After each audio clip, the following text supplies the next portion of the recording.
We're working on a roadmap that should be released here pretty soon, so that's exciting. I don't have to go through all the different items on it, but yeah, just a ton of really great stuff going on at the farm. Again, if you're interested in in working for Beanstalk or volunteering or helping out or using your skills in any way you can, feel free to reach out to me, and we'll schedule a call. And love to see how you could fit in here. And yeah, without going too much longer, I guess we could probably get started. Publius, do you have anything to add?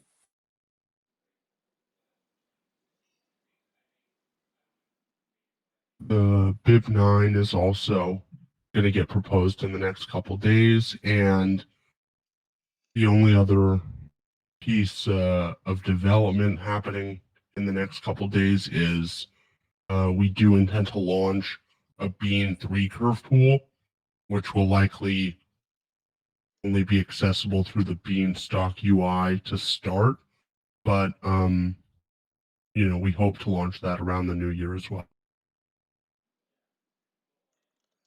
Okay, great. And I'm guessing there'll probably be a question or two relating to that today. But to jump things off, if you have any questions and you don't want to ask them yourself, you can put them in the let's see, where do we put them? We put them in the barnyard chat, or no, in the discussion board here. So you can put them down in the discussion board and I'll read them, or you can raise your hand, come up on stage, and get your questions answered.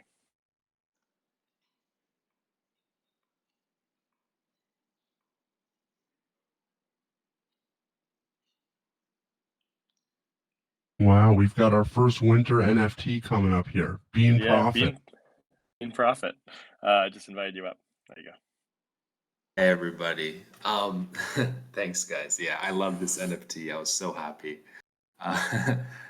Yeah, so I had a quick question, maybe not quick, but I'm kind of interested in like what are the implications of the stock and seed becoming ERC20 tokens? And like just at a high level, how would that like kind of look?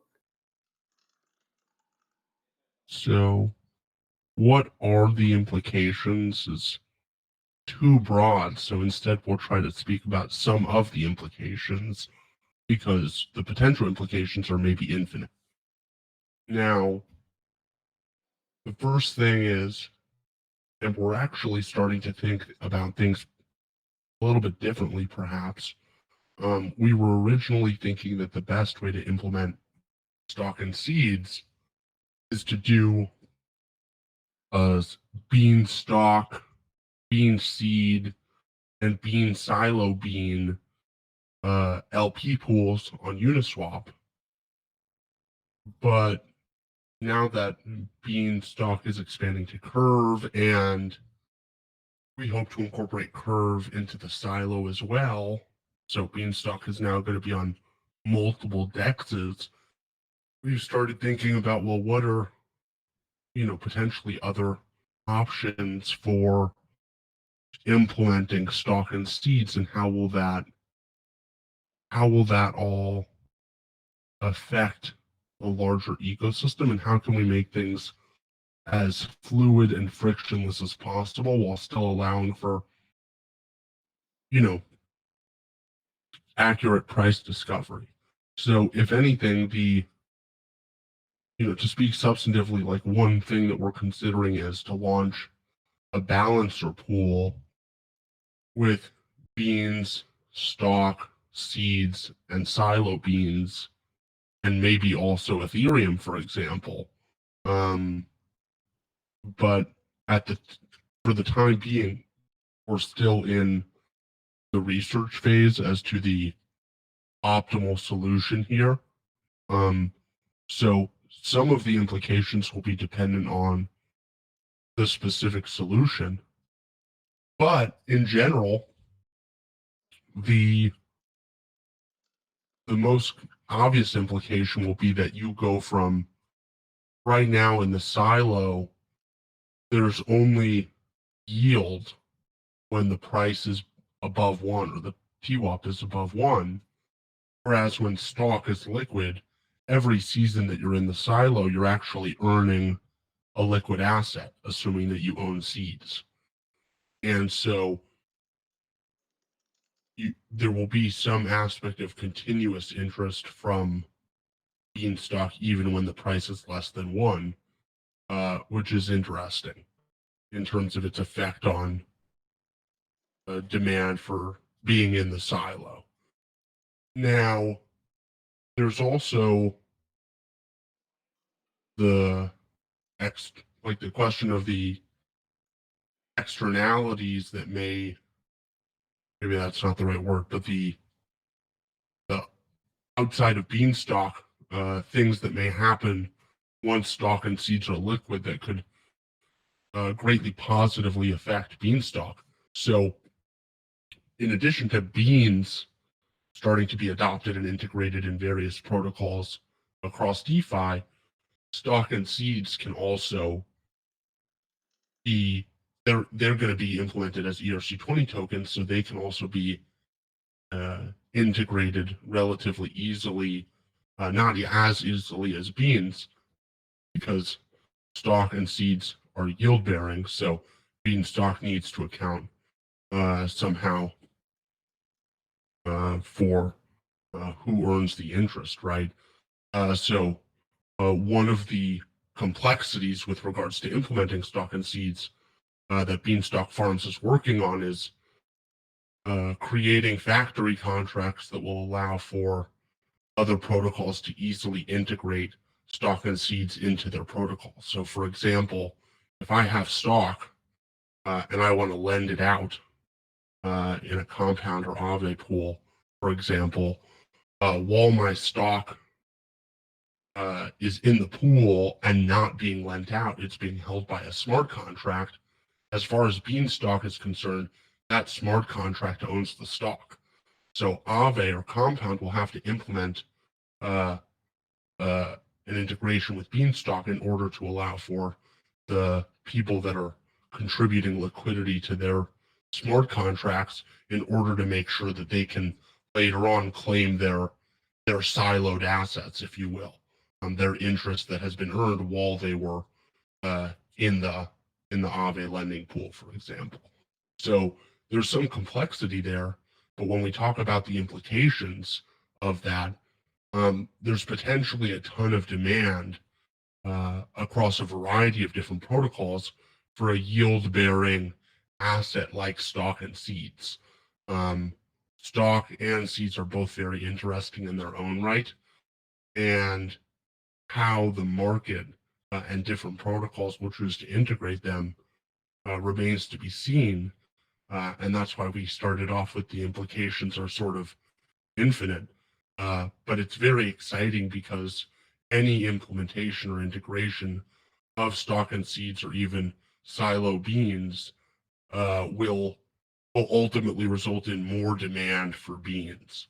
So the ecosystem is going to get increasingly sophisticated such that there's not only an increase in demand and utility of beans, demand for and utility of beans, but there's also going to be demand for and utility of Stalk and seeds, which will increase the demand and stability of beans.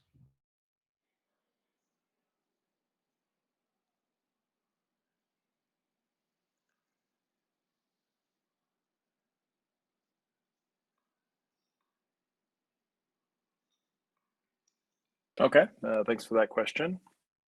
Just checking the discussion board here.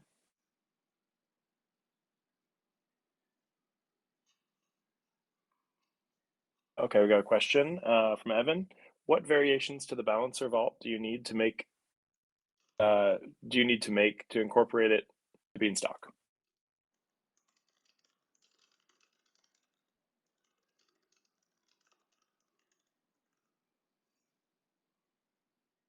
What variations? Yeah, Evan, can you clarify? Well, go ahead, Evan. Yeah, I guess by variations, I imagine that you're not simply just forking the balancer vault and that's done. So I guess like what kind of maybe modifications is a better word. Like what Sure. what about, yeah. Well, the And why main you would thing want that we would, yeah, the main thing that we would want to consider is that you would want that pool, if it was going to be the main hub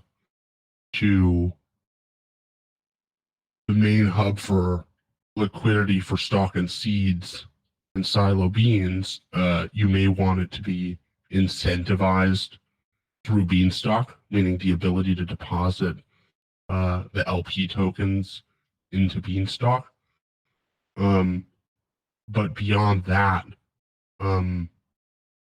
we're talking about like a balancer pool, not like similar to integrating a curve pool or the current Uniswap pool.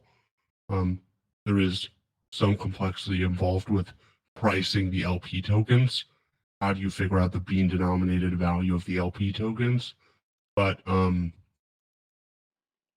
it's not about forking a balancer. It's about implementing a balancer pool. Okay, so Yeah. then It seems like the question, like you might be asking, might be related to kind of what we were saying about allowing Beanstalk to manage, different internal balances across, like within the Beanstalk system. And, the hard part is we can't directly fork the balancer vault, given that Beanstalk is a diamond contract. Now, what the balancer vault allows you to do is basically just deposit, any ERC20 token into the smart contract that maintains an internal balance. So basically, the balancer vault would hold, 1,000 beans, and the balancer vault would basically say you have a balance of 1,000 beans. Now, the balancer vault can trade on. You can basically have the balancer vault trade on your behalf, add liquidity to particular pools, all kind of for you without the funds ever leaving the balance. Now, we are kind of modifying that functionality to apply to Beanstalk while like applying it within our internal, diamond state to allow users to move any ERC20 tokens around Beanstalk in a similar fashion. But we're not directly forking it because of the fact that we use a diamond and we have to manage our own, internal state a different way. So it's kind of two separate things here. One is a balancer pool, and then two is modeling Beanstalk's, internal accounting mechanism after balancer's vault. okay, and I guess just to be clear then, so yeah, forking's not a good word. And so you do have to make the modifications, and so you're still going to keep the base structure. So I guess it's like taking inspiration from balancer and then kind of like everything you said, but the main idea will still stand with the vault interacting with the factory contracts, and I guess like the same math behind it as well. Yeah, pretty much. The thing is, obviously, the balancer vault only is made to interact with balancer's contracts, meaning trading and depositing liquidity in balancer. More so the functionality that we're going to have to implement ourselves is the functionality to kind of leverage balancer's kind of, infrastructure to deposit assets into the silo, to trade assets on, our Uniswap pools, on the Curve pool, and to add liquidity and all that. So it's more so going to be taking a lot of the existing wrapper functionality around Beanstalk and, using balancer's kind of internal accounting mechanism through, our kind of, remodel of their vault. So are you building on top of balancer, I guess? Is that the, I guess, Not quite. I mean, it's more so, I mean, we are, coding it from scratch, and, Leo Fib, who's in the audience, is doing a lot of that work. But it's more so we're just, modeling it and designing it based on how they've designed it, kind of just giving the initial idea credit where credit is due, but we're kind of remaking it entirely from scratch. So it's more so just, giving them credit for, coming up with that kind of internal token tracking mechanism. got it. All right. Yeah, thanks for the clarification.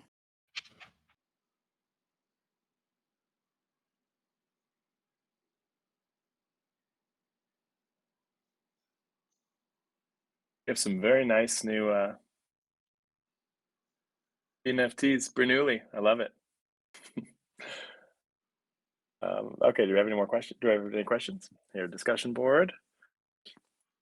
Okay, this is from TB3456. How do we think seed and stock liquidity help clear existing debt? Part 2. Do we think it will help us attract new investors to Beanstalk? So stock and seed liquidity may or may not directly help us clear debt, other than a more efficient market for Beanstalk will generally help Beanstalk in general. But keep in mind that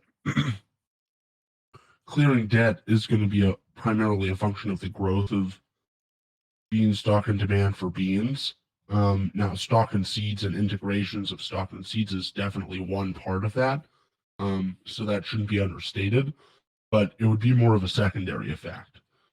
And what was the second question, Dumpling? I apologize. No problem. I'll be back there. Do we think it will help us attract new investors to Beanstalk? The fact of stock and seed becoming liquid. Well, in general, things are still chicken and eggy on that front, where the new investors and new integrations tend to come hand in hand, and it's difficult to say which will cause the other.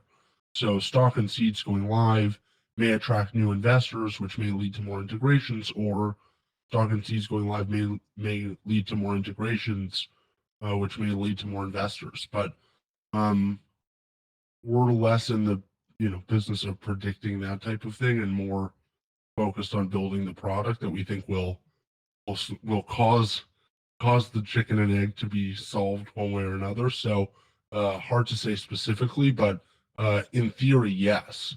We would just use this opportunity to highlight that Beanstalk Farms as an organization, and Bean Sprout, hopefully with the passage of the Q1 budget, which we intend to propose shortly, is aggressively organizing to facilitate integrations for beans, stock, seeds, silo beans, working on the pod marketplace. So there's a lot when we talk about paying off the debt, or really decreasing the debt level, right, under the new soil changes from BIP 6. Once there's excess demand for soil, meaning no soil left, the pod line will stay the same length, even as pods are paid off and the bean supply increases. So the pod line will stay just as long, but the debt level will decrease dramatically and the deleveraging will happen. So paying off debt will continue to happen as Beanstalk grows, but deleveraging, which is ultimately what matters, will be a function of continued expansion of integration. So on that front, I do want to highlight that Mr. Manifold, who's been a community member for a couple months now, has come on in a more full-time capacity as of today, to hopefully lead Bean Sprout, and help facilitate those integrations.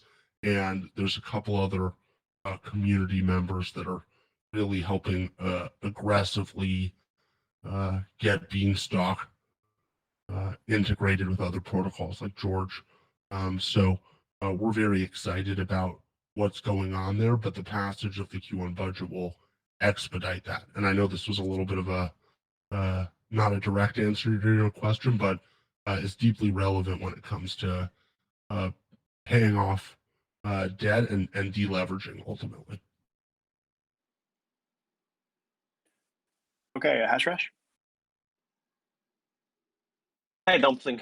Hi, Publius. So my question is, what would be some of the tax implications once stock and seed goes liquid? So this is not tax advice, and we're not tax experts. But at the same time, thanks to community members that are tax native, if you will, or certainly much smarter on taxes than we are trying to design things in a way that are potentially more tax efficient. So, for example, while when you deposit beans in the silo or assets in the silo, you're credited with stock and seeds. You'll have the option whether to have the stock and seed sent to your wallet. And so there's a lot of customizability that we're going to offer users on how to structure their transactions in terms of claiming different assets across the board, to allow for users to customize how they want to structure things, at a micro level, hopefully. Now, to clarify a little bit what Publius was speaking about earlier, we have taken notice of the way that Balancer utilizes the Balancer Vault and allows people to effectively deposit assets and then have a balance and move assets around and trade within Balancer, while there's nothing actually happening within your wallet, which is generally the model that we intend to emulate, because we have been advised that it is potentially tax efficient. But again, that's not tax advice, but we are structuring Beanstalk to be flexible for whoever does give you tax advice says you are better off structuring your transactions. Right. So any tax efficiencies is certainly appreciated by me. My other question is, are there any plans to partner with an insurance provider similar to UST, where you can basically get insurance against contract risk and peg risk? There's nothing actively going on, but that sounds very attractive to us. We'd be very interested in looking at decentralized solutions for that, if that's available at the moment. But that's not somewhere that we've spent a lot of time researching, candidly. So we would be relying on the community to propose a couple of options. Got you. Thank you. But it's a great idea. I wanted to jump in here and just since with the Curve 3 pool coming up, can you just give us a little bit of an overview of that, the mechanics of Curve, the kind of the pros and cons, the costs associated, everything like that, just for kind of at a high level for us? Definitely. There's a lot here, so bear with us. Curve is unique from Uniswap in that they implemented what they call the stable swap, and it effectively allows for assets that are pegged to the same value, like Beans and USDC, for example, or Beans and USDT, or Beans and 3Curve, which is in the case of 3Curve, they have a pool of DAI, USDC, and Tether, and that's called the 3Curve pool. And you can actually build, like, very easily a factory pool against the 3Curve pool. And accordingly, there's going to be the ability to trade Beans against DAI, USDC, and Tether according to the Curve stable swap algorithm, which will involve much less slippage than the Uniswap X times Y equals K, constant product formula. So go ahead, Publius. Yeah, so a good example of this, the LUSD pool in the discussion board. Now, if you look here, there is, around 67 million LUSD and 47 million 3Curve, which is about 2/3 LUSD or 3/3 LUSD to T. And the price is still 1.01. So even though there is a huge discount, the price is still able to stay relatively.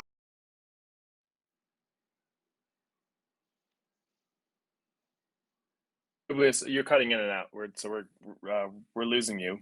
Sounded Okay. relevant and good though. Yeah. So just to reiterate it, drop the link to the LUSD 3Curve poll in the discussion board. If you click on that, you can see in the currency there's 67 million LUSD to about 47 million curve, 3 curve.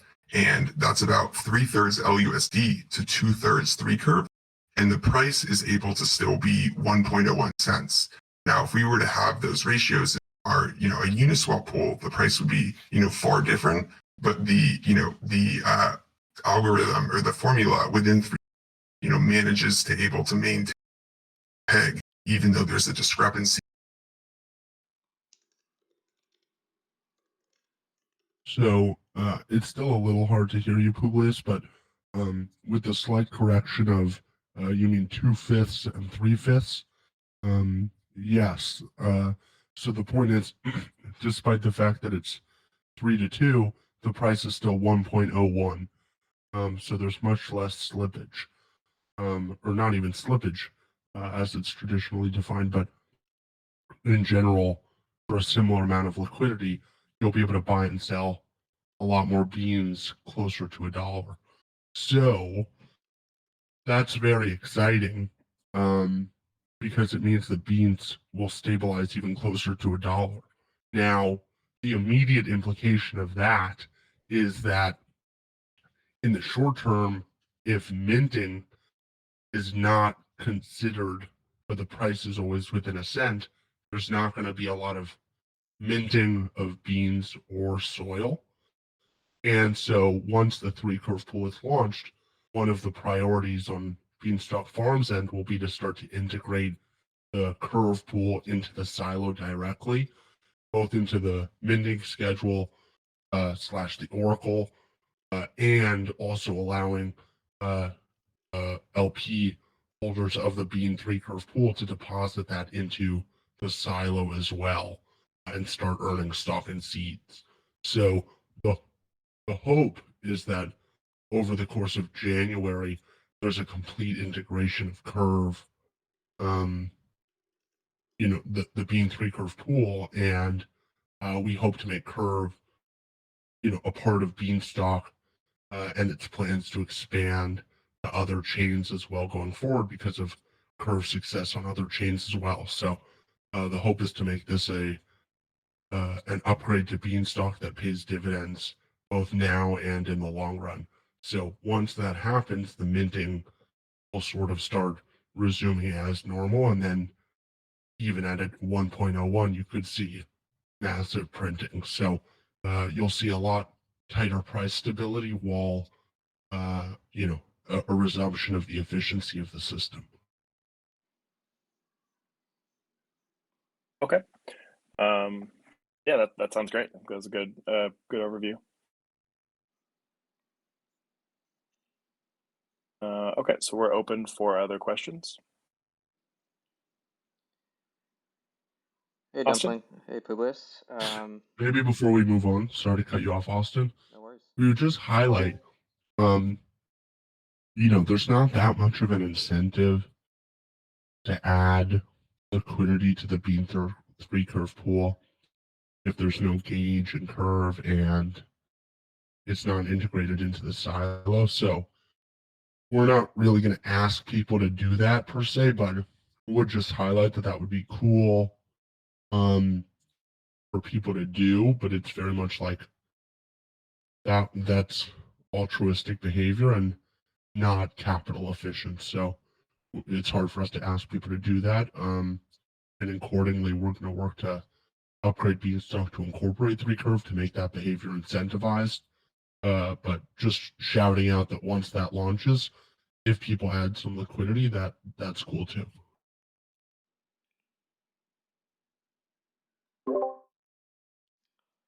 Awesome.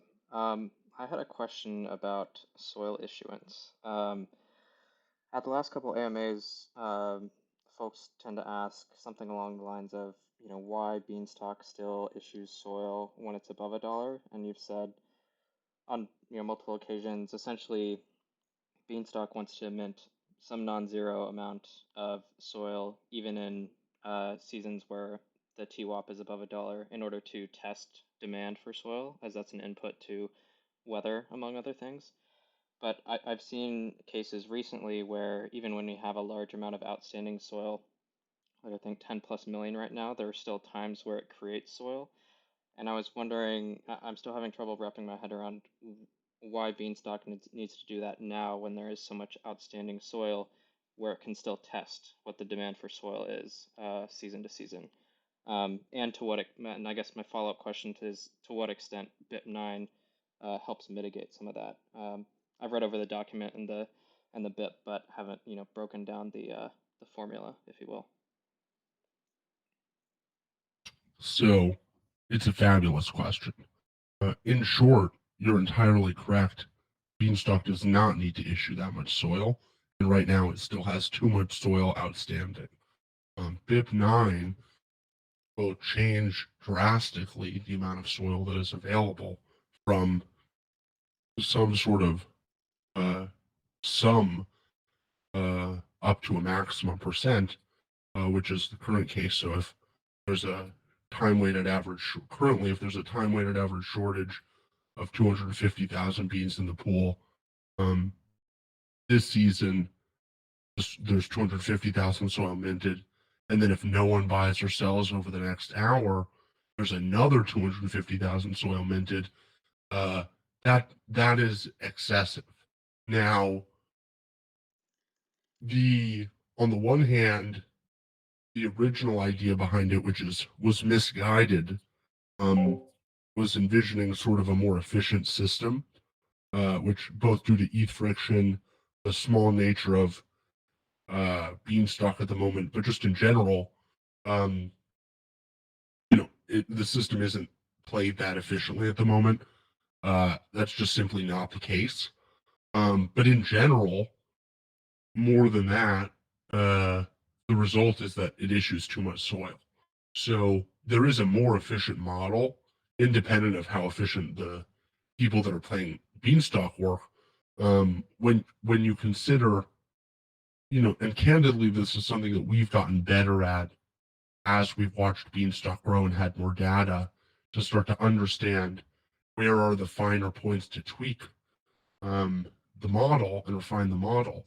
But when you consider that ultimately the name of the game is when the price is below $1, to attract enough demand for beans to bring the price back up to $1 as quickly as possible, in reality, having that much soil is probably, that almost acts to dissuade people to buy.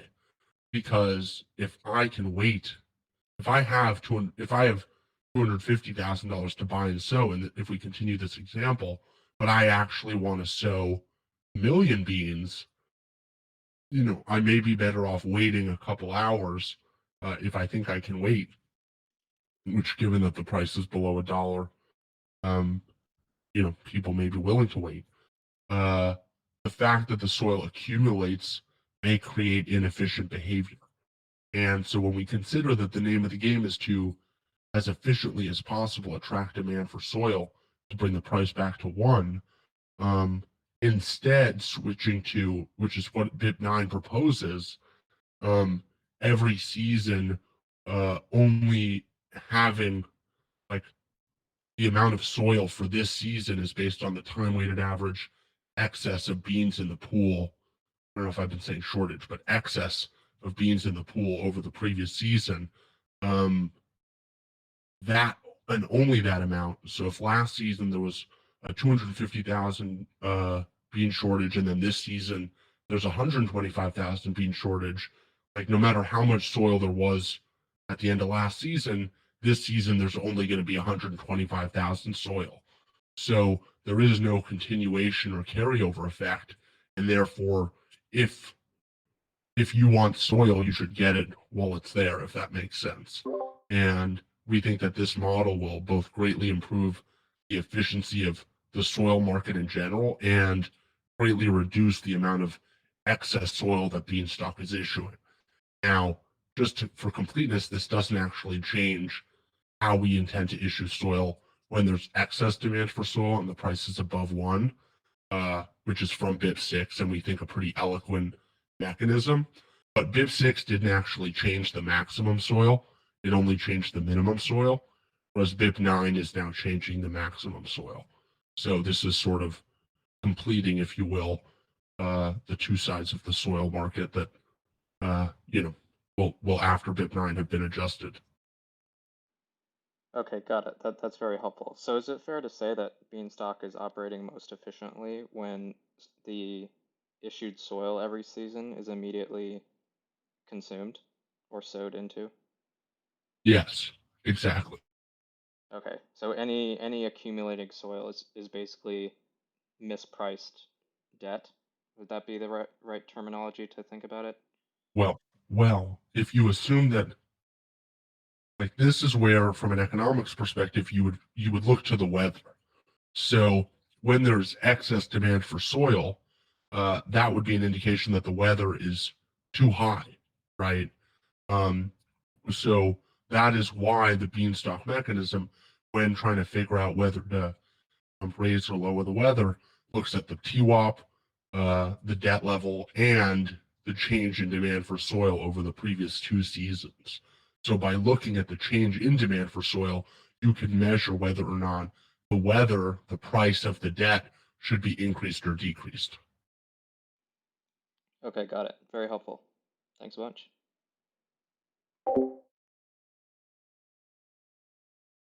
Hey, Uriel? Publius.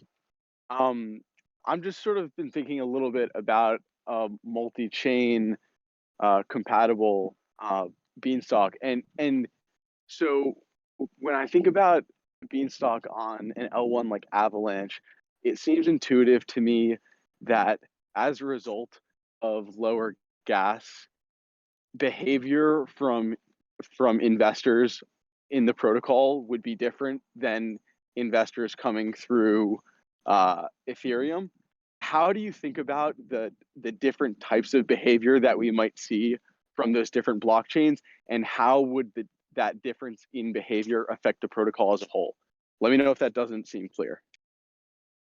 So it does seem very clear. It's a little bit hard to envision because the current protocol behavior at the moment, because of Beanstalk being in a young state with not having any integrations, is very limited to basically depositing, withdrawing, sowing, and updating your silo. So if anything, the most interesting example would be how frequently farmers update their silo.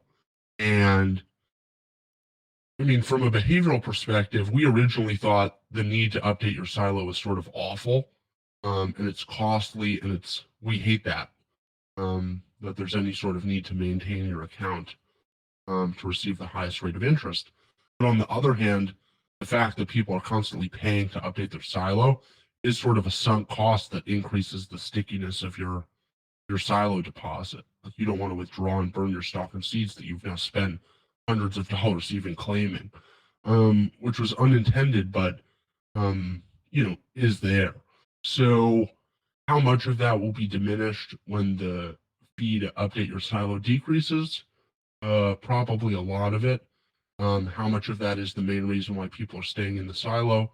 Our guess is not too much of it.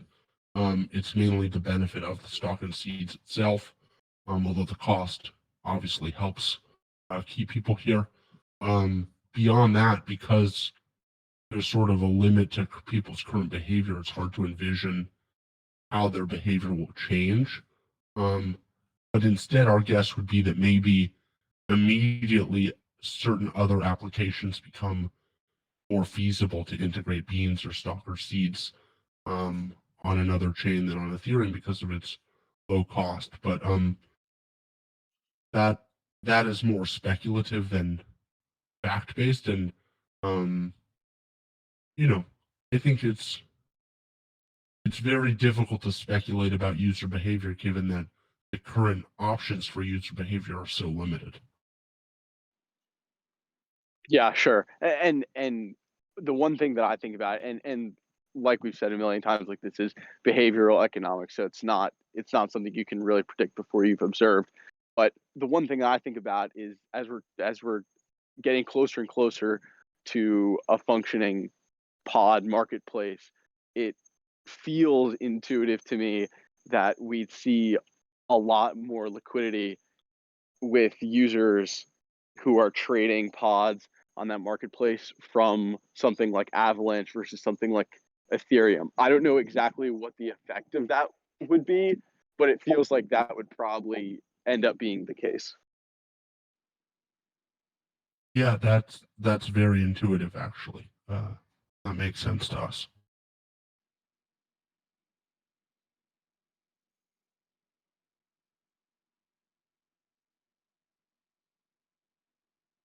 It certainly seems like high Ethereum gas fees kind of have a stifling effect on any smaller transaction that may or may not, something that might make sense doesn't make as much sense if you have to pay $50 to do it. So I'd certainly see and echo that. Thanks, Ariel. And I'm just, floor is open now for any other questions. Check the discussion board. Aki? Just bring you up, Aki.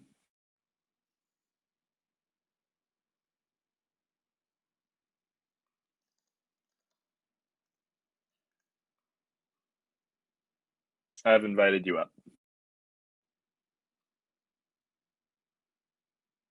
Can you guys hear me? Yes. Okay, cool. So this might be a very basic question, given that most of my work so far has been in the field as opposed to the silo, but I'm wondering what the motivation behind turning stocks and seeds into ERC20 tokens is. From my basic understanding, I assume that it was to like help people keep their bean deposits locked in long term, and I'm wondering if that's like no longer the case, if people are able to sell. So, counterintuitively, the ability to sell your stock and seeds or do other things with your stock and seeds will greatly increase the stickiness of deposits in the silo. The rule that you will have to burn the appropriate stock, seeds, and stock that has grown from your seeds for a given withdrawal will not change. And so if you have lent out or sold your stock and seeds, you will be unable to withdraw your assets from the silo unless you go out and buy stock and seeds on the market. So, in effect, we anticipate that stock and seeds becoming liquid will greatly increase the stickiness of deposits even further. Do you imagine like the main use case for buying and selling stocks and seeds here, or because of like some sort of derivative, like people want to short or go long on them, and or is there like some other use case? There's stock and seeds are, in our opinion, great assets to serve as the basis for various derivatives instruments around the Beanstalk ecosystem, because stock and seeds have separate, but both have interest in the future growth of Beanstalk, if that makes sense. So, in general, this is our expectation is that this is going to be a net, like a very much a net positive when it comes to user behavior within the silo. So if you can think about what you can do, if you can lend out your stock and seeds to earn additional interest on top of the interest that you're earning from the silo, with the exception of the opportunity cost of the missed interest when your loan is actually lent out. That's the beginnings of a more sophisticated financial ecosystem built around Beanstalk. So stock and seeds becoming liquid is the first step in that direction of like a beanstalk economy being built as a whole. Yeah, that makes sense. Thank you.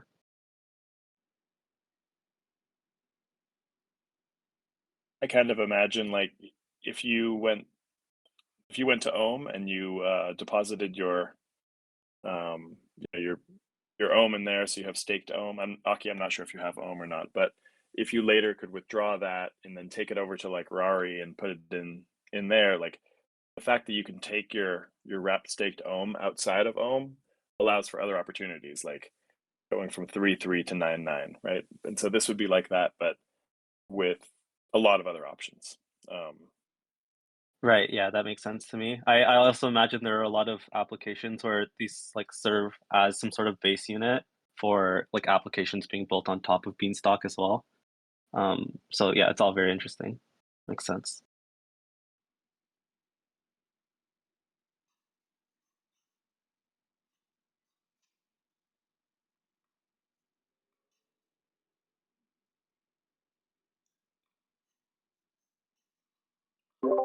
Austin? I have what's probably an easy one. I promised someone in the general channel in the community I'd ask for them. But when it comes to fundraising instead of sowing, we were curious. Basically, at no point are you interacting with beans.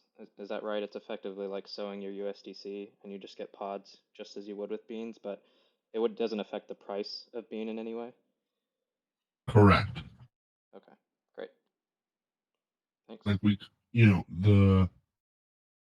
could have made it so that you could go from ETH to USDC to SO as well, but that in short, that was just a complexity that we didn't include.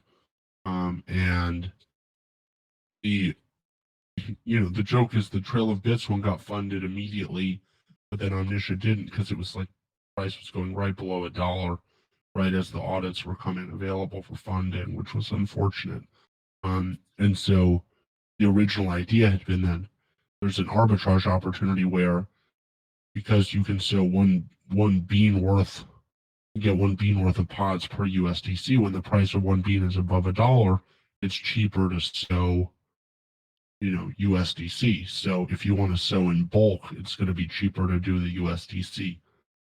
Even right now, maybe not right now at 98.8, but for the most part, around $1, it is the case. And the fundraiser's getting full, but it has been a little slow. And, I think Omniscia's getting a little bit frustrated. So hopefully in the next couple days, it gets filled. Agreed. I had a quick question. How would it affect the whole ecosystem if know that if the price of ETH goes, say the price of ETH doubles and say the price of ETH gets cut in half, how would you envision things? How would that affect Bean? Yeah, go ahead. Well, this is another reason why the Bean 3 curve pool is important. Right now, the Bean price is almost entirely correlated to the Ethereum price. Whereas once there's a Bean 3 curve pool, that will no longer be the case.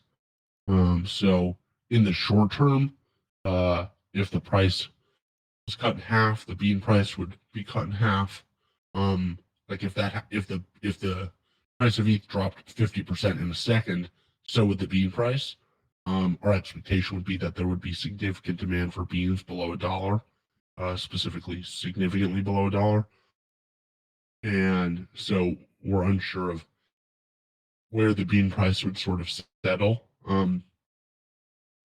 Days like today where ETH is down pretty bad, but beans held in there more or less, despite having its own native sellers, is a pretty good indication that there would be some real support for beans at this point, especially after BIP7 convert is live. So not going to make any price predictions on how Bean would do in that scenario, but better than 50 cents.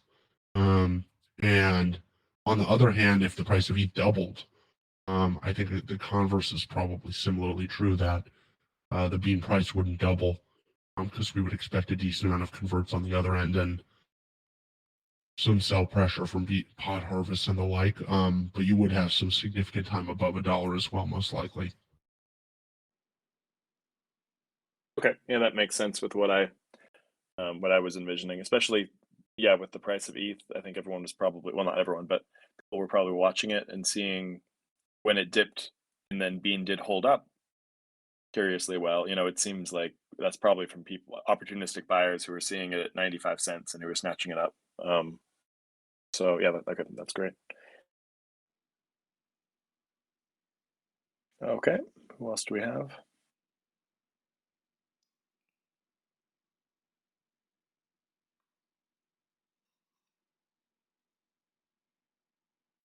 Hey, Dumpling, I'll ask one more. So there's been some expressed concern on the debt level and pot clearance, which is currently around 7.5 years. Publius, what would you say to that to kind of ease somebody's tension about this? So the first thing is the seasons to pod clearance is not a great estimate. That's not a great answer, but we were always hesitant to put up estimates like this because of, especially in its early days, the very cyclical nature of Beanstalk. So even putting up 30-day averages or basing the seasons to pod clearance on a 30-day average, and if you look at the month price chart, there hasn't been a lot of time above $1. So there hasn't been a lot of printing of beans, and accordingly, there's basically a 0% APY, or there's still a couple. There's like a day, or I guess a week here, or less, above $1. That's quickly disappearing. So you're going to see the APYs decrease further, and the seasons to pod clearance go up much, much more. But again, that's almost inaccurate. In the sense that Beanstalk is within its cycles, most likely at the tail end of a mini debt cycle here, having had the price much lower, cleared out all of the sellers below $1, been oscillating here more or less above $1 for the past week or so, with the exception of the past day having a little bit more of a dip down to 99.98 cents. But in general, our expectation would be that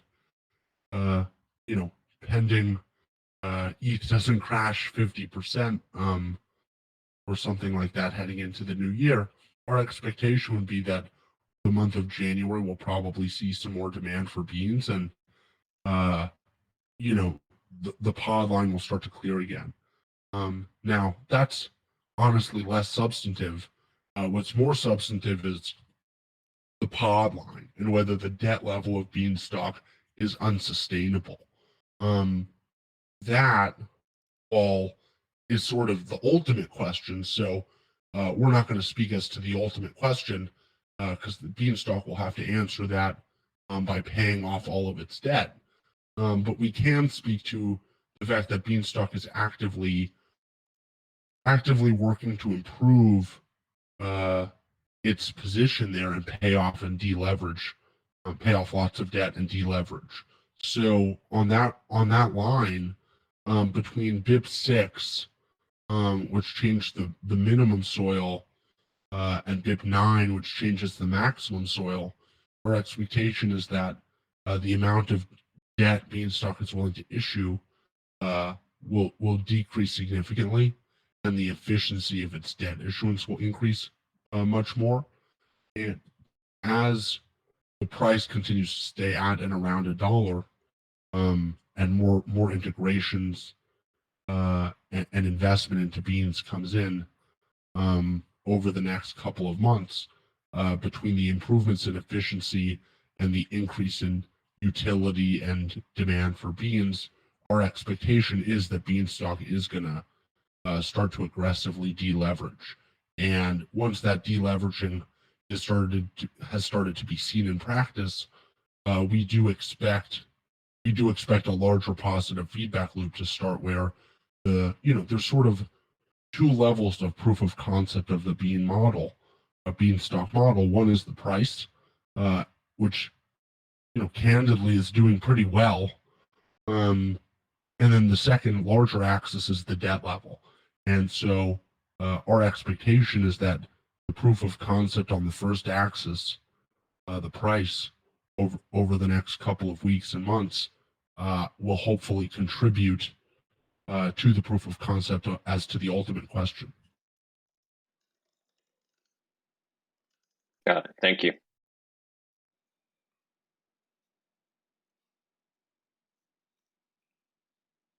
Okay, we got MJ Beans. Hi, can you hear me? I can, and I recognize this PFP. I think you're previously A1 Sir, is that right? That's correct. Try We now. have a rebrand.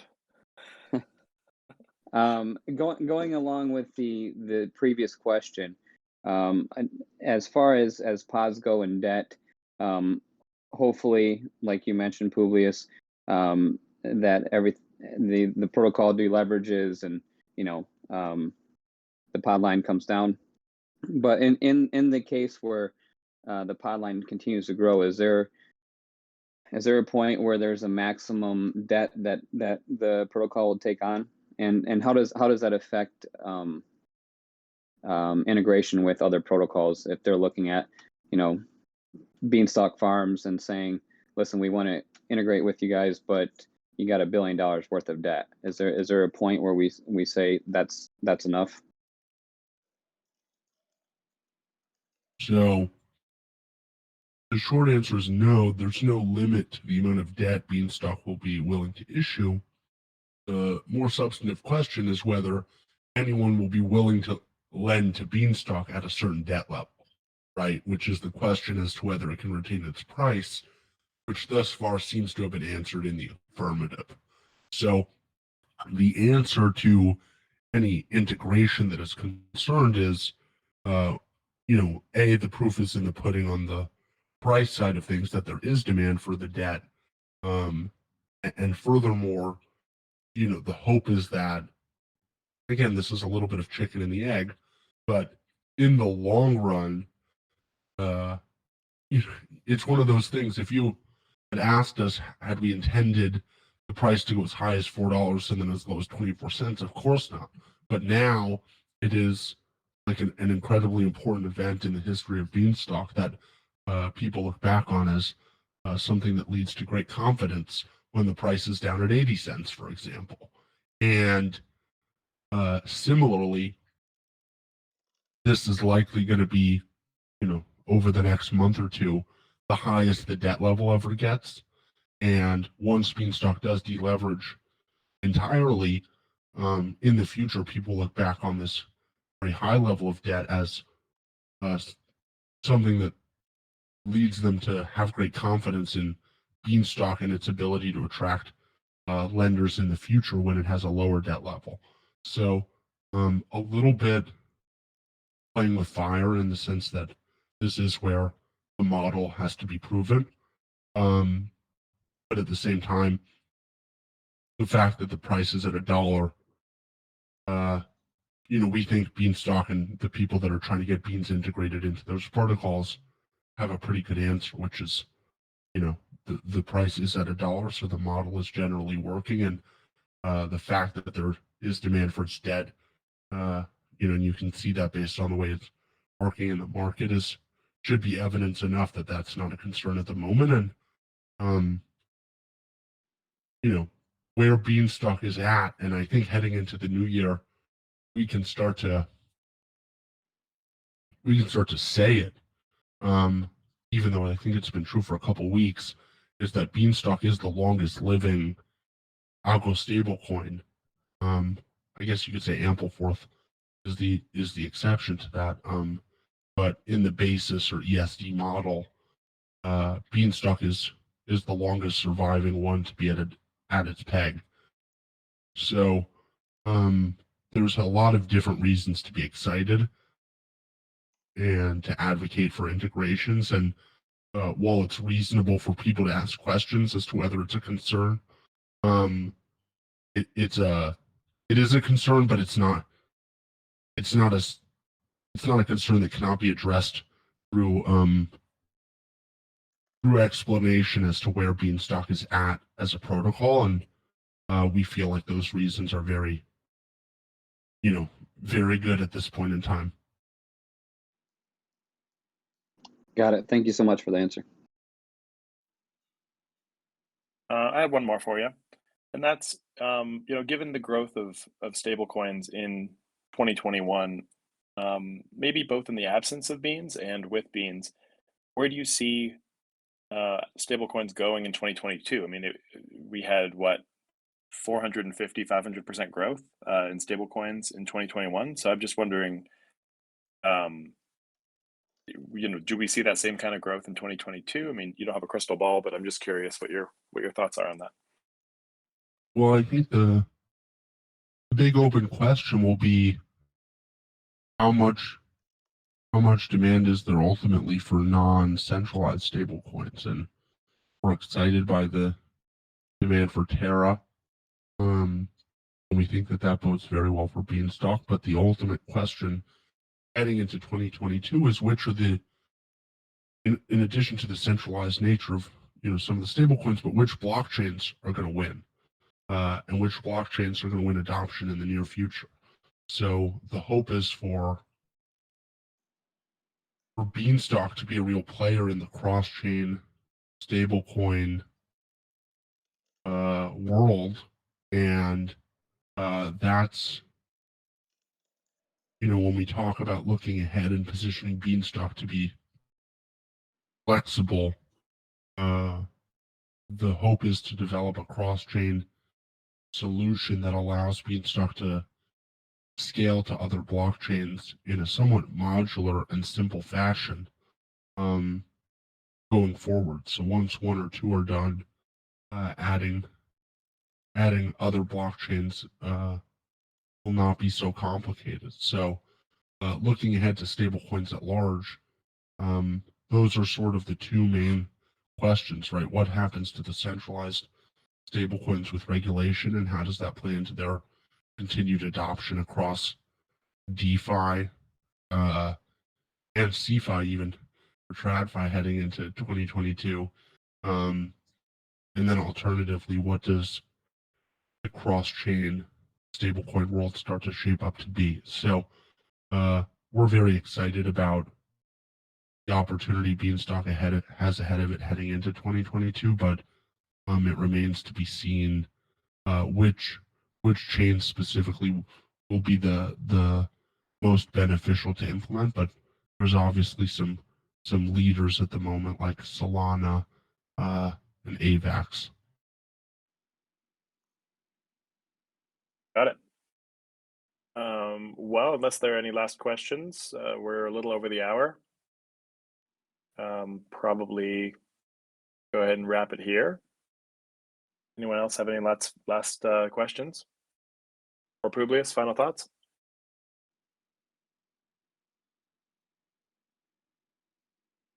So if no one has anything else, we would just encourage everyone to take a look at budget proposal we intend to drop in the next 24 hours or so, and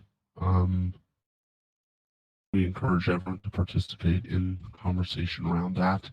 And beyond that, thank you everyone for coming, and we look forward to answering more questions in the Discord and in the future. Okay, thanks everyone. And Thursday there is two meetings for the DAO, so if you want to come 8:15 Eastern and 8:30 Eastern. Have a good night.